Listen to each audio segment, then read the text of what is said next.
أعوذ بالله من الشيطان الرجيم بسم الله الرحمن الرحيم إلى حضرة النبي مصطفى رسول الله صلى الله عليه وسلم وآله الكرام وأصحابه العظام شيء لله منا لهم الفاتحة أعوذ بالله من الشيطان الرجيم الحمد لله رب العالمين إياك نعبد وإياك نستعين صراط الذين أنعمت غير المغضوب عليهم ولا الضالين آمين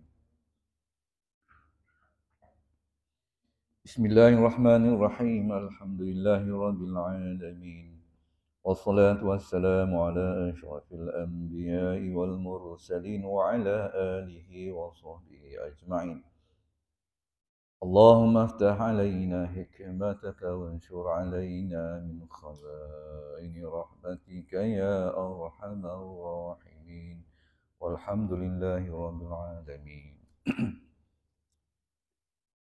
Assalamualaikum warahmatullahi wabarakatuh.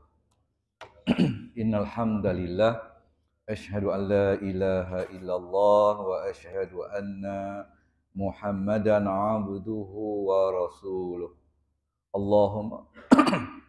Allahumma shalli ala sayyidina Muhammad wa ala alihi wa ashabihi wa man da'a bi da'watihi ila yaumil qiyamati la raiba fihi subhanaka la ilma lana illa ma 'allamtana innaka antal alimul hakim wa la haula wa la quwwata illa billahil aliyyil azim rabbi shrah li sadri wa yassir li amri wahlul 'uqdatam min lisani yafqahu qawli rabbi yasir wa la tu'asir ya karim bi rahmatika ya arhamar rahimin radina billahi rabba wa bil islami dina wa bi muhammadin sallallahu alaihi wasallam nabiyya wa rasul amma ba'd.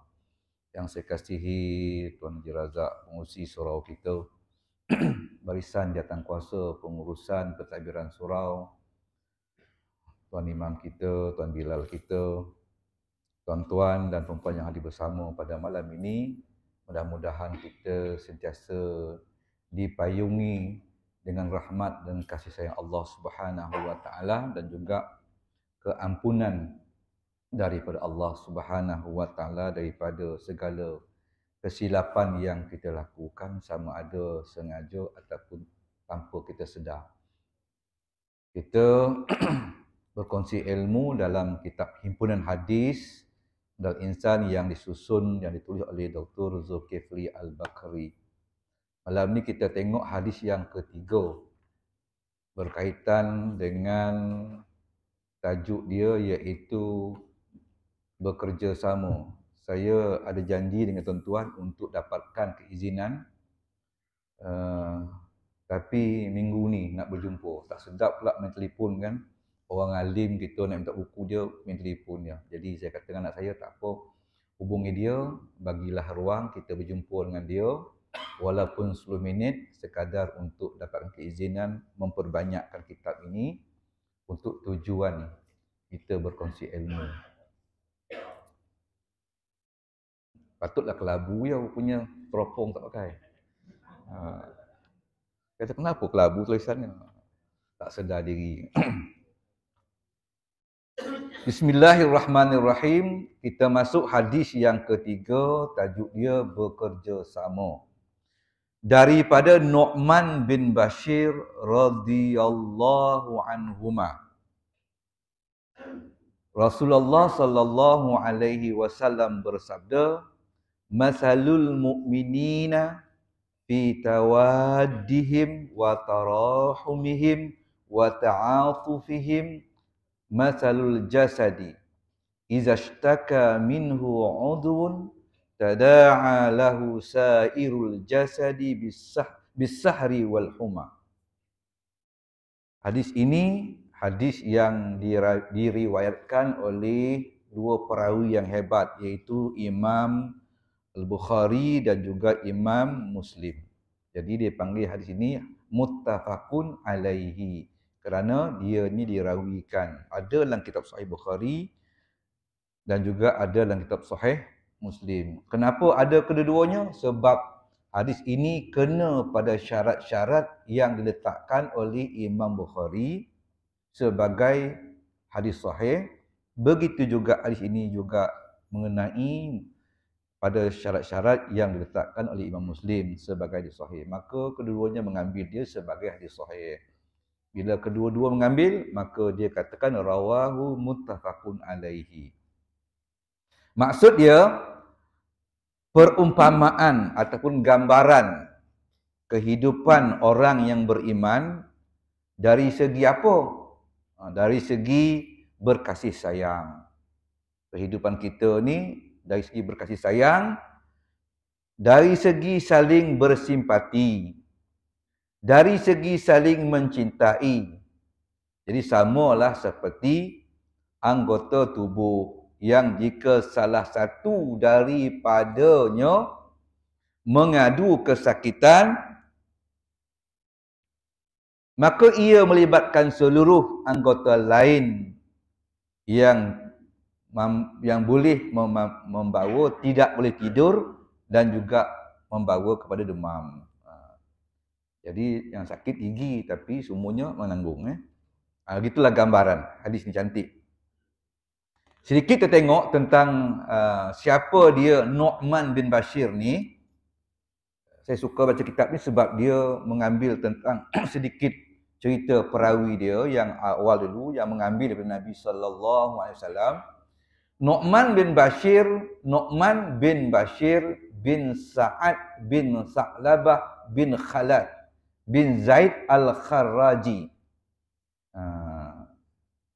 Panjang nama orang Arab ni kan, dia ingat nama dia kan. Saya tak ingat sangat, saya 5 je. Zamani bin Ibrahim, Ibrahim bin Ma'num bin Ujang bin Salim. Tu je. Tapi saya tak tahu. Apa ada Salim tu apa? Tak tahu. Kan, Lepas tu sebab anak saya, orang lupa nama ni.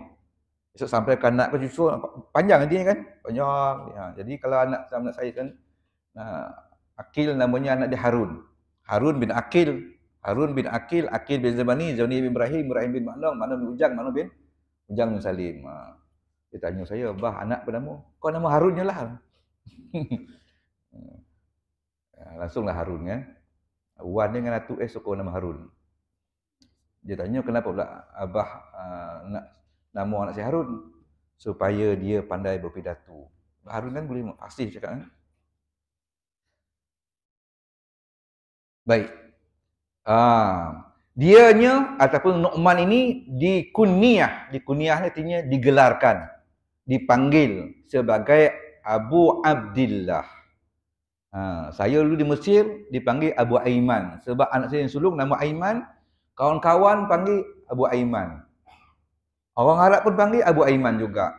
Sampai ke Malaysia bukan dari kita tak lokek tu Abu Aiman tu. Ustaz Zamani juga lokek kan.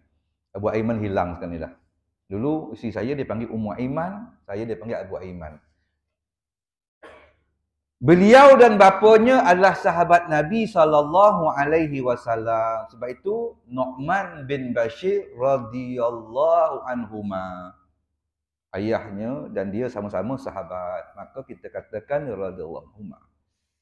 Radhiyallahu ni ianya hanya ulama-ulama mengatakan tidak ada siapa yang boleh kita letakkan gelaran radhiyallahu itu hanya kepada generasi sahabat.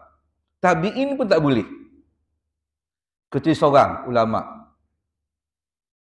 Dia kata, aku setuju bahawa insanya tidak ada seorang pun yang boleh memakai gelaran radhiyallahu anhu kecuali semuanya para sahabat, tapi ada seorang aku bersetuju untuk dipanggil dia radhiyallahu anhu, iaitu siapa dia? Imam An-Nawawi. Dia kata, aku setuju, kata Imam Nawawi, kalau sekiranya radhiyallahu anhu itu digelarkan kepada Imam Asy-Syafi'i. Namun Imam Syafi'i sendiri, dia sendiri tak setuju. Dia kata tidak ada insan walaupun tabi'in boleh memakai gelaran radhiyallahu anhu. Itu khusus kepada generasi para bila merujuk radhiyallahu anhum wa radu'an, kan? Jadi itu tafsirnya ialah sahabat Nabi sallallahu alaihi wasallam. Imam Syafi'i pun berpendapat, dia kata tidak ada orang lain boleh pakai. Jadi Imam Nawawi saja kata memang betul kecuali guru saya, itu Imam Syafi'i. Apa hujah dia? Adalah, ya. Tapi ada satu gerakan, sebab saya dulu dalam fatwa. Bila dalam fatwa kita ada buat kajian. Kajian kita buat tu bukan kajian baca buku. Dia dalam fatwa ni, kalau kita menyelidik satu-satu kumpulan tu, kita kena kadang-kadang sampai 6 bulan, kan? Jadi kajian. Jadi dia menggelarkan orang-orang dia yang tertentu, iaitu radhiyallahu anhu. Tuan tak tahu? Tak tahu tak apalah. Ada kumpul tu. Dan kita tak setujulah. Kan? Dan kita panggil lah dia. Kenapa pula? Tapi dia kata, apa makna radhiyallahu anhu? Allah redha kepadanya tentang dirinya. Jadi kita semua nak redha tak? Siapa dalam ni dia kata yang tak Allah redha pada dia? Semua nak. Apa salahnya? Jangan main akal. Jangan main hukum. Ya, kita dalam masjid semua nak Allah redha kita. Itu bab lain. Tetapi apabila kita nak mengambil perkataan radhiyallahu anhu, jangan kena rujuk kepada pendapat-pendapat para ulama. Jangan ketepikan dia. Jangan kita tak baca kitab-kitab pandang ulama. Imam Syafi'i sendiri pun, walaupun anak murid dia, Imam Nawawi kata, aku setuju. Tapi seorang ni, tuan guru aku ni, aku boleh panggil dia. Tetapi Imam Syafi'i menolaknya. Sebab dia tak, hanya para sahabat saja. Jadi janganlah kita. Okay? Jadi dia ni radhiyallahu anhuma. Ayah dia pun sahabat, dia pun sahabat. Al-Waqidi berkata, beliau orang yang pertama dilahirkan dalam Islam di kalangan Ansar selepas hijrah. Jadi kalau tengok baby yang lahir selepas hijrah tu, dialah. Iaitu Nu'man bin Bashir. Nanti kalau ada nama cucu, bagilah nama Nu'man. Anak saya yang sulung Aiman. Dia pun kata, "Bah, apa nama anak?" Saya kata, "Bagi nama Nu'man dia." Baik. Meriwayatkan daripada Nabi sallallahu alaihi wasallam, Khalid bin Abdullah, Umar dan Aisyah. Di hadis ni bukan hanya dia seorang saja. Ada lagi sahabat lain yang mengambil hadis ini daripada Nabi sallallahu alaihi wasallam. Baik. Jadi Nu'man ini beliau adalah qadi Damsyik. Damsyik ataupun dipanggil Dimashq. Dimashq. Damsyik, Dimashq. Tapi Arab tak panggil, kan? Arab tak suka Damsyik ke Dimashq, dia tak suka. Dia kata ana Syami. Dia kata aku Syam, orang Syam. Dia Damsyik dia tak suka. Sebab Damsyik itu Dimashq bukan nama yang disebut oleh Nabi, kan? Syam itu satu nama yang belum. Iaitu kalau pergi sana, terutama dekat Halab. Halab ni saya dulu pergi Halab, satu tempat berjumpa dengan seorang Syekh Ibrahim Salqani. Kitab dia kita baca, kan? Kita baca, tapi ulama penulis sekarang ni kita tak jumpa. Jadi saya lepas tu pergi jumpa Ibrahim Salqani. Kalau kita jumpa ulama-ulama minta tolong doakan. Jadi dianya maknanya adalah orang yang hebat, kan? Orang yang hebat. Jadi dia sendiri pun, saya pergi tu bila jumpa dengan taksi pun kita kata Damsyik, Syam. Dia tak suka panggil Damsyik, dia Syam. Ana Syami, aku dia orang Syam. Dia berbangga dengan Syam lah. Di Syam itulah, ataupun di Dimashq itulah dimakamkan Sayyidina Umar bin Abdul Aziz, kan? Umar bin Abdul Aziz. Jadi beliau adalah qadi di Dimash atau di Syam selepas Fadalah bin Ubaid. Sayyidina Muawiyah pernah melantiknya sebagai gubernur di Kufah. Orang hebat lah maknanya, kan? Dan dia adalah terkenal sebagai seorang ahli pidato yang hebat. Maknanya fasih bercakap. Kalau berhujah tu dia pandai susun. Susun fakta dia pandai. Kan? Dan dia meninggal dunia pada tahun ke-65 Hijrah. Dia mati dibunuhlah. Baik. Okey, itu cerita tentang perawi hadis.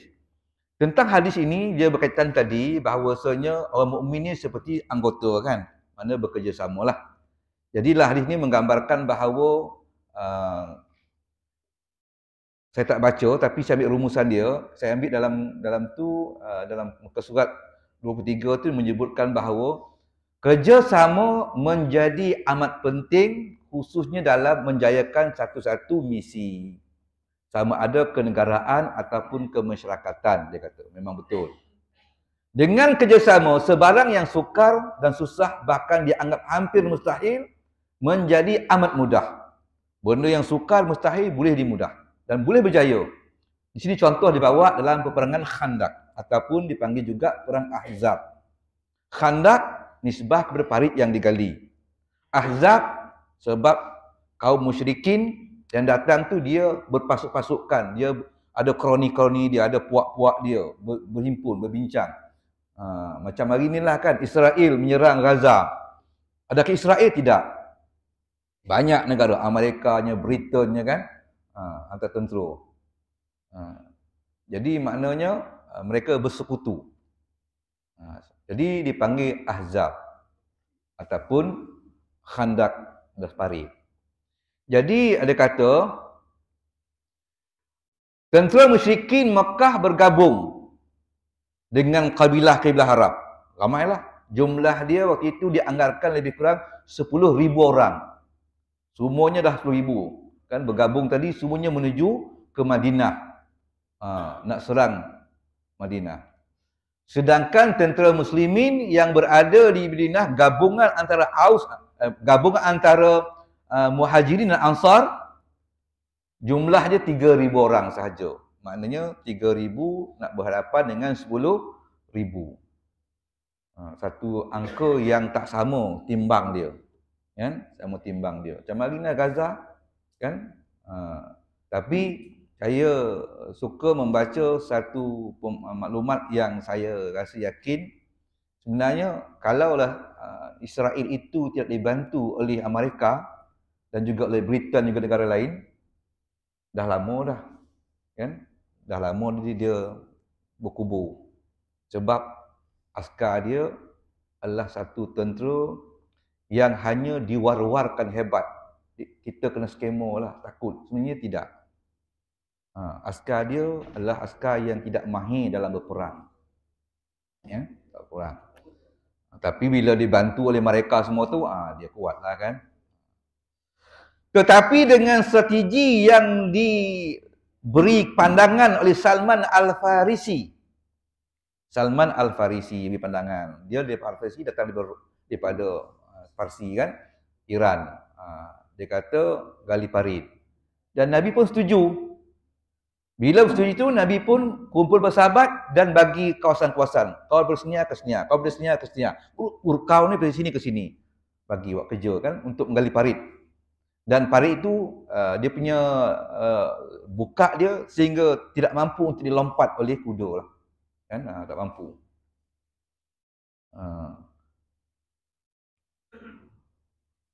Ianya mampu disiapkan dalam masa beberapa hari sahaja sebagai benteng daripada kemarahan musuh sehingga datangnya pertolongan Allah apabila diterbangkan segala khemah-khemahnya, datang angin, kan? Angin ribut malam tu, dan bahkan dia pun tak pukang lagi. Daripada 10,000 dah tinggal tak banyak lagi dah balik belakang, kan? Itu maknanya Allah pun tu mengajak bantuan, iaitu angin. Ya. Jadi tuan-tuan, itu satu gambaran. Benda yang enggak mustahil, tapi berjaya dilakukan dengan bentuk kerjasama. Satu perkara yang saya nak kongsikan tuan-tuan, saya pernah pergi ke Turki.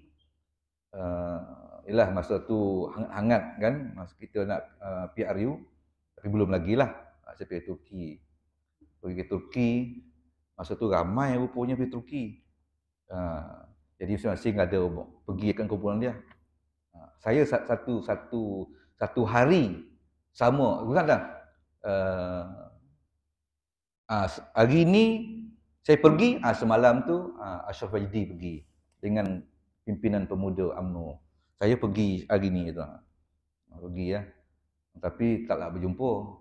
Jadi pergi tu tuan-tuan, dia pergi sebab dia nak berjumpa dengan ketua pemuda AKP, maknanya parti Erdogan lah.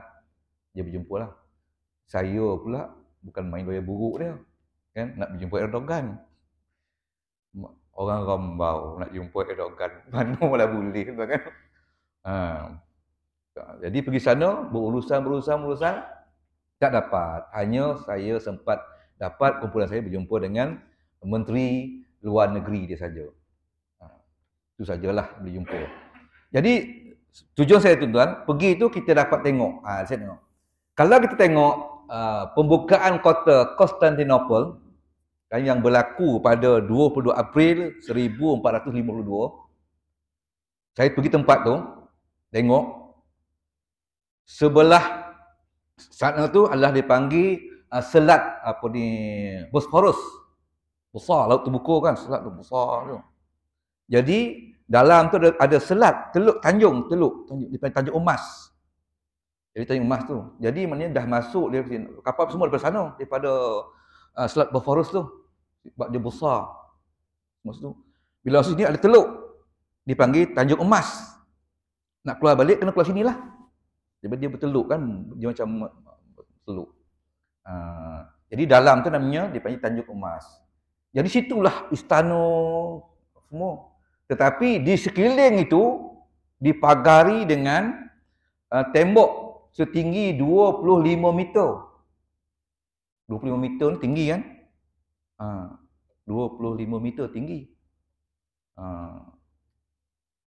Tinggi tu.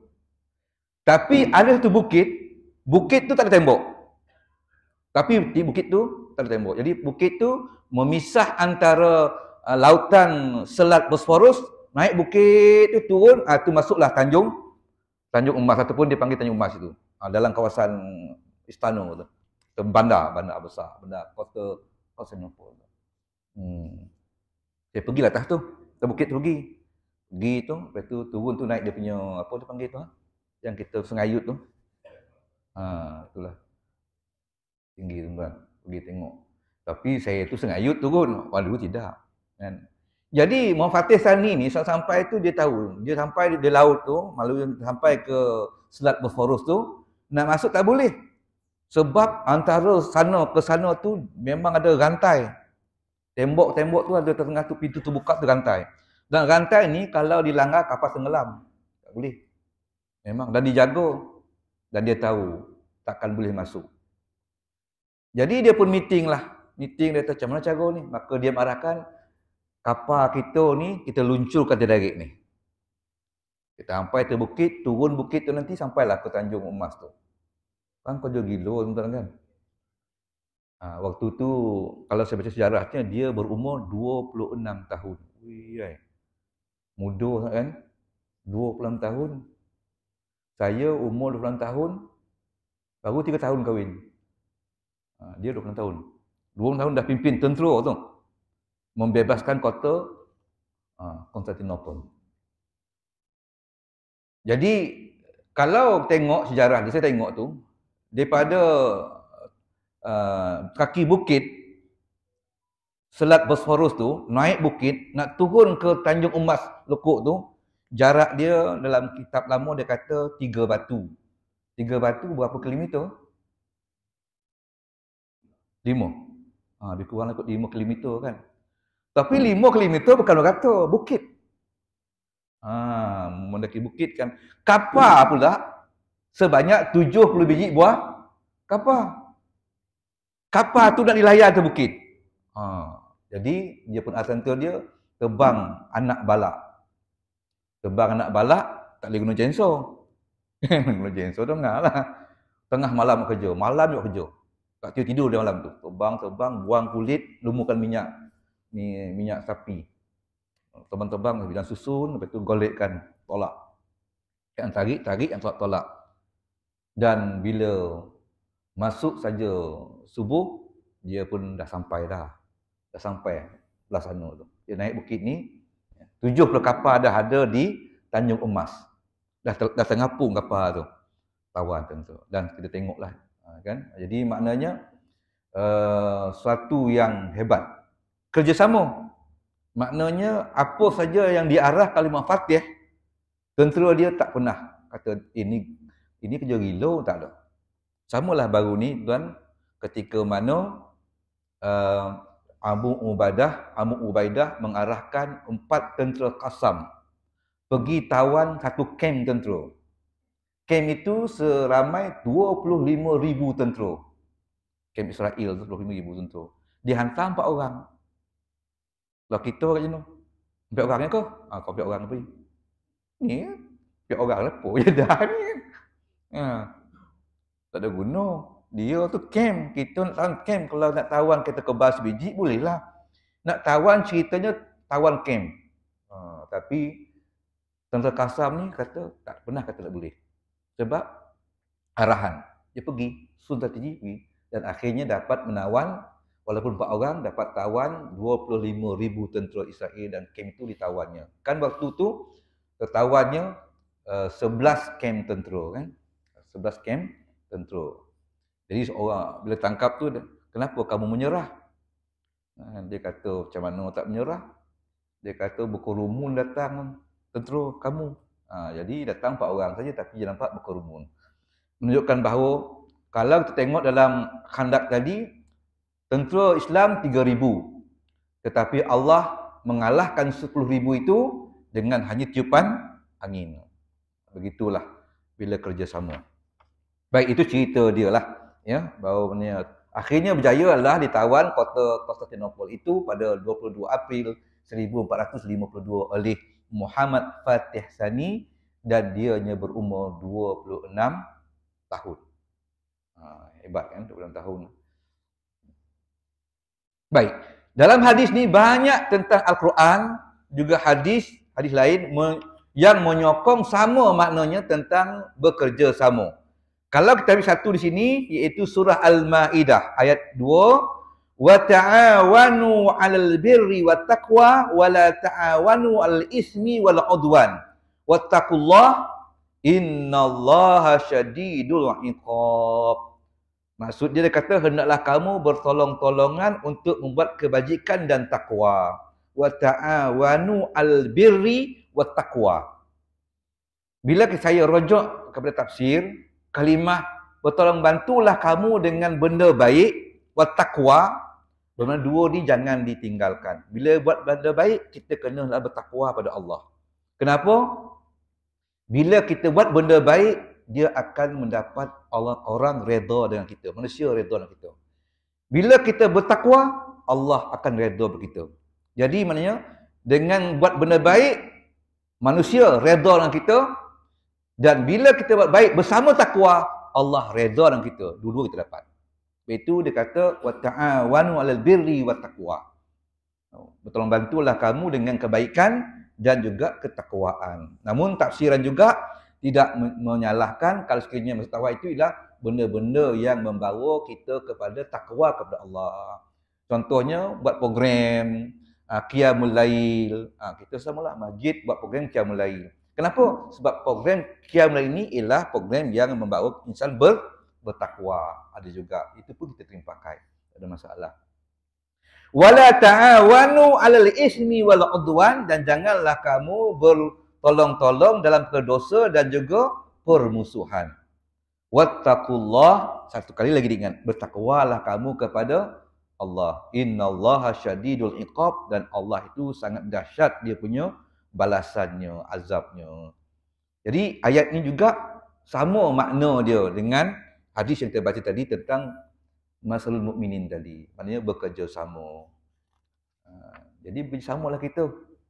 Banyak Al-Quran tu. Kalau tengok pula dalam surah yang lain, surah Taubah juga sebut ayat 71, wal mu'minuna wal mu'minat ba'duhum awliya'u ba'd. Orang mukmin lelaki dan juga mukmin perempuan, mereka saling bantu-membantu sesama mereka. Ya'muruna bil ma'ruf, mereka akan sama-sama menyuruh buat baik, benda ma'ruf, wa yanhauna 'anil munkar, dan mencegah, sama-sama mencegah benda yang mungkar. Dulu ya tuan-tuan, anak orang, anak kita. Kan? Saya mengaku sendiri, saya pernah curi noneh. Ya, jahat budak tu kan. Nampak noneh orang, anak kita. Datang dia ke rumah ayah saya. Dia marah saya depan ayah saya. Ayah kata, eloklah tukar. Marahanlah, rotanlah. Tuan-tuan kan. Kita tu, abah aku tak defend betul aku. Yelah, kita buat benda tak betul. Kan? Dulu nak jahat, jangan nampak orang kampung. Takut sebab orang tu ayah kita. Orang tu mak kita. Kan? Dan dia akan marah kita. Kita pun tak boleh lawan. Kan? Tapi saya dah maaf lah dengan orang tu. Aduh pula. Sino ni orang kan. Tak budak dia. Yelah kita dulu kan mana ada jual burger sejalan semua kan. Tumbul tengah hari kamak termasak kan. Saya ingat lagi saya susah tuan-tuan. Berjiran dengan kawan, main-main dengan dia. Selama main tu ayah dia balik. Ayah dia kerja balak. Ayah saya pun kerja balak juga. Maksudnya kerja balak hutan lah. Balik dia 2-3 minggu balik kan. Dia duduk dalam somel hutan tu.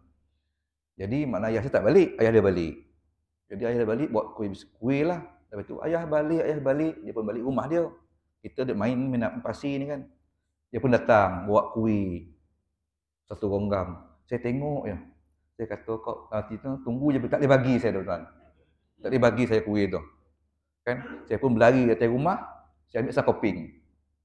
Dia makan kuih, saya makan sakoping. Gigit sakoping tu. Kan?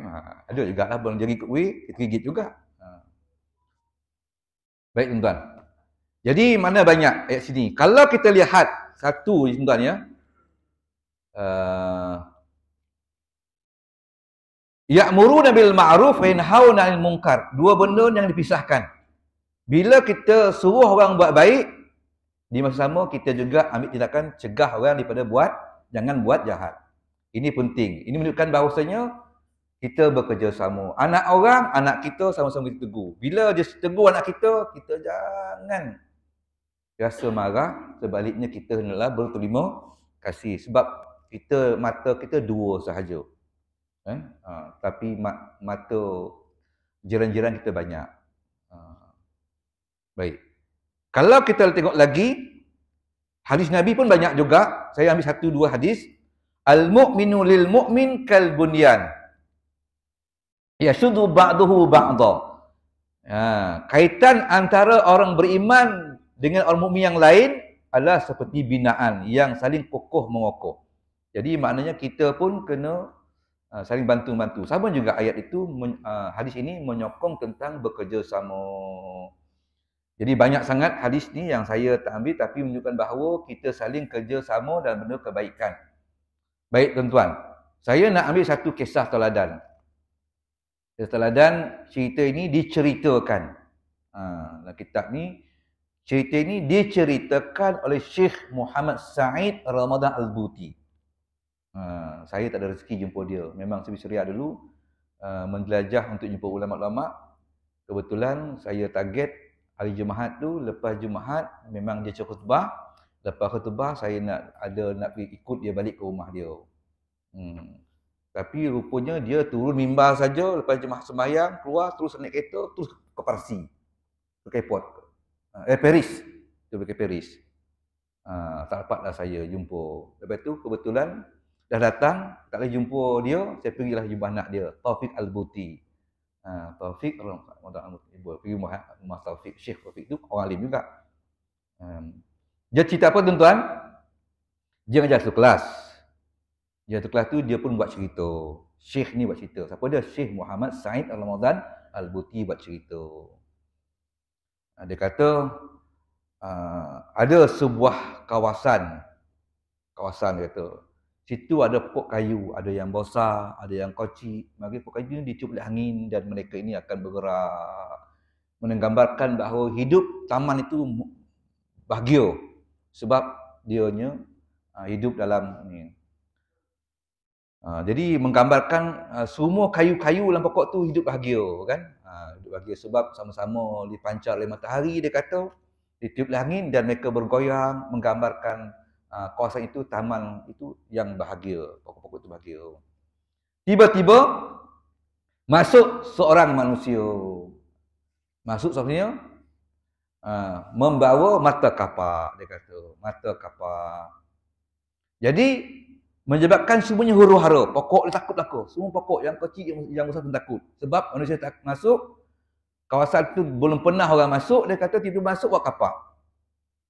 Kemudian dia kata jadi dalam kawasan tu ada sebatang pokok yang besar. Besar pokok tu. Jadi semua pokok-pokok ni mengadulah kepada pokok yang besar ni. Itu dia kan, dia bertemulah pada pohon yang paling tua yang saka mengadu hal tersebut. Lantas jawab pokok yang tua ni, yang mana dia mempunyai banyak pengalaman hidup.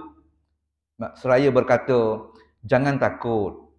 Jangan kau menangis, jangan risau, jangan kita huru-hara. Dia kata, tenang je. Sesungguhnya, mata kapak tersebut tidak boleh menebang kamu selama mana kamu tidak memberikan apa-apa kepadanya. Sama ada daripada batang kamu ataupun dahan kamu ataupun ranting kamu untuk dia menjadikan hulu kapak. Kalau dia pada dia ada mata kapak, jangan risau. Tapi jangan ada antara kita ini yang sanggup memberikan dahannya untuk dia jadikan hulunya. Jadi kalau sekiranya diberikan, ada antara kita ni sama bekerjasama tak bagi, maka kita selagi itulah dia akan mampu mengapu-apukan kita dengan kapaknya itu. Tetapi kalau ada antara kita yang memberikan dahannya kepadanya, maka disitulah permulaan kita akan dibinasakan. Jadi Syekh ni kata, iktibar daripada kisah ini menunjukkan bahawa kerjasama ke arah kebaikan dan jangan sekali-kali khianat dengan membantu musuh untuk mengalahkan kawan dan juga rakan. Lihatlah, dia kata, susunan makhluk sebagaimana konsep kerjasama secara fitrah yang Allah tabiatkan mereka sehingga memungkinkan mereka untuk meneruskan kehidupan yang penuh mencabar. Ini ayat dia tinggi sangat, ya. Tapi saya ceritakan bahawasanya, menunjukkan bahawasanya banyak lagi makhluk-makhluk lain yang apabila bekerjasama, walaupun tengok pada tubuhnya kecil, tetapi dia mampu buat benda yang besar. Contoh sini kata, seperti semut. Semut itu dia kata, ianya kecil. Tapi apabila dia berkumpulan dan bergotong royong bersama-sama, dia mampu mengangkat makanan lebih besar dari tubuhnya. Jadi maknanya kita ni kalau kita boleh mengatasi apa jua masalah yang ada pada kita. Tengoklah lebah, dia kata. Lebah yang boleh memungut madu-madu bunga dari pelusuk taman dan pohon-pohon kayu yang banyak madunya. Dan hingga dikumpulkan sehingga bukan hanya boleh diminum, bahkan dia boleh menjadi penyembuh dan penawar untuk manusia. Disebut lebah ni tuan, saya membeli satu buku tentang lebah. Saya ada 2 buku saya beli. Satu saya beli tentang lebah, satu saya beli buku tentang kuda. Sebab kuda ni ada kelebihan dia yang kita kena baca lah. Memang satu perkara yang binatang yang luar biasa. Ya, kuda ni saya baca tu, bila perang sahabat pakai yang kuda ni tutup kan, mata tutup kan, tutup mata. Kalau kita pakai logiknya, kita nak tunggang dia, apalah tutup mata dia, kan meraban dia kan. Tak. Saya baca kitab. Jadi bila tutup mata itu, dia akan tertutup pandangannya daripada keadaan huru-hara. Sebab kuda ni binatang yang sangat memerlukan ketenangan. Tetapi apabila matanya tutup, dia akan ikut mata yang menunggang di belakang dia. Dan kita ni nak tunggang kuda, mana kita kata, kejar dia, kejar, mana ada, tak ada. Mana ada tuan kuda, kejar dia, kejar dia. Kenapa dia apa ni musuh? Yang kena musuh kita.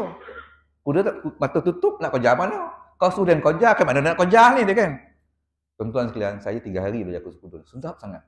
Saya boleh kuda. Kuda ni, kita boleh tunggang. Bila dia tunggang, dia sebelum tunggang tu ada lagi lah. Ada dia punya suruh belajar 3 hari sampai tu.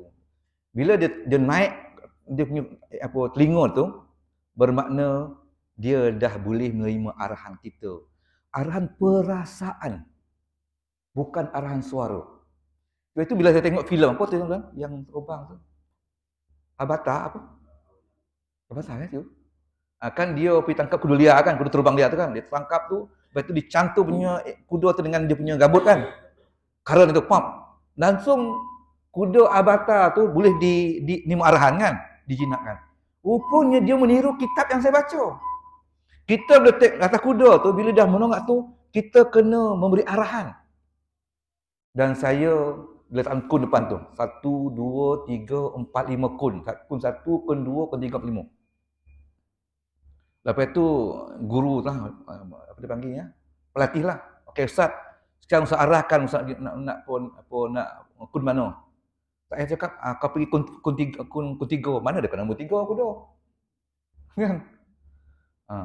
Saya pun belajar juga tuan. Saya pun arahkan dalam perasaan saya yang dah ada dalam mana? Dia pergi kun nombor 3 tuan-tuan. Kemudian saya pusing, saya kata nak pergi kun nombor 5. Dia pergi kun nombor 5. Suatu binatang yang ajaib, tuan-tuan sekalian. Baik itu bila saya baca kudanya macam mana dia kejar kan. Dia kejar musuh mata tutup tu. Rupanya kaki-kaki kuda. Tapi mata-mata penunggang dan perasaannya. Oh hebat tuan-tuan. Rupanya kereta ni kan, steering tu lah. Steering tu. Nak ke kiri, kita pergi kiri. Ke kiri lah kereta tu, tapi kereta tak ada perasaan. Jadi, kuda ni tuan-tuan, kita kena tarik dia, jarak dia, tali dengan dia punya jangan panjang. Dia satu jengkal dia. Kenapa? Sebab dari rapat kita dengan dia lebih mudah terasa perasaan kita. Saya diuji, gagal saya. Tapi akhirnya berjaya lah tuan. Seramai 27 orang pergi tu. Seorang dapat pelajar cemerlang. Saya dia nugerahkan. Dia masukkan gambar saya dengan kuda dalam dia punya syarikat. Tuan-tuan sekalian, jadi dia kata, Ustaz bawa dia beri rintang-rintang lah. Zeng, apa semula. Gagal. Dia kata, kenapa gagal? Sebab dia kata, Ustaz jauh tali tu dengan dia jauh sana. Jadi kita punya bahan panih pada kita dengan dia tu tak terasa. Jadi putus dia punya kontak dia tu. Orang kata tu, line dia putus. Kan? Kena dokek. Kedua, kita kena duduk depan daripada kepala dia. Jangan kita ni, mesti depan kepala dia. Belum buat tu, iya pula. Masuk pasir lah dia. Masuk air lah dia. Ui, kata hebat betul. Lepas kita nak reverse Gustan. Kita nak menjadi Gustan. Okey, sekarang Gustan Ustaz dia kata. Dah masuk dalam air ni, kata, bonam kaki ni dalam suruh Gustan. Boleh nak Gustan kuda tuan-tuan? Motor ada macam Gullwing ada 5 Gustan. Tetapi kalau Honda Cup Chai tak ada tuan kaki. Kereta ada. Rupanya kuda ni tuan-tuan, walaupun jembat kaki, dia terbenam kakinya, kita guna hanya 2 jari tuan. Dia akan reverse. Kita tekan di sebelah sini atau di sini antara tu. Tekan dia akan reverse. Lah saya kata sonang tekan tu reverse dia. Tuan-tuan bila belajar kuda tuan-tuan ya. Tapi tu beli kuda. Memang hebat tuan-tuan ya. Hebat. Jadi tuan-tuan sekalian, itulah dia hadis ini menunjukkan bahawa kerjasama yang perlu kita lahirkan dalam diri kita dan mudah-mudahan kita dapat mengamalkan hadis ini dalam kehidupan kita dalam bab kita bekerjasama. Nanti pada akan datang kita tekun dan dedikasi dalam pekerjaan. yang baik daripada Allah Subhanahu wa taala, yang lemah kelamaan saya aqulu qauli hadza wassalamualaikum warahmatullahi wabarakatuh. Bismillahirrahmanirrahim. Alhamdulillahirabbil alamin wassalatu wassalamu ala asyrafil anbiya'i wal mursalin wa ala alihi wa sahbihi ajmain. Allahumma zidna ilman nafi'an wa qalban khashi'an wa ibadatan mutaqabbalan bi rahmatika ya arhamar rahimin walhamdulillahi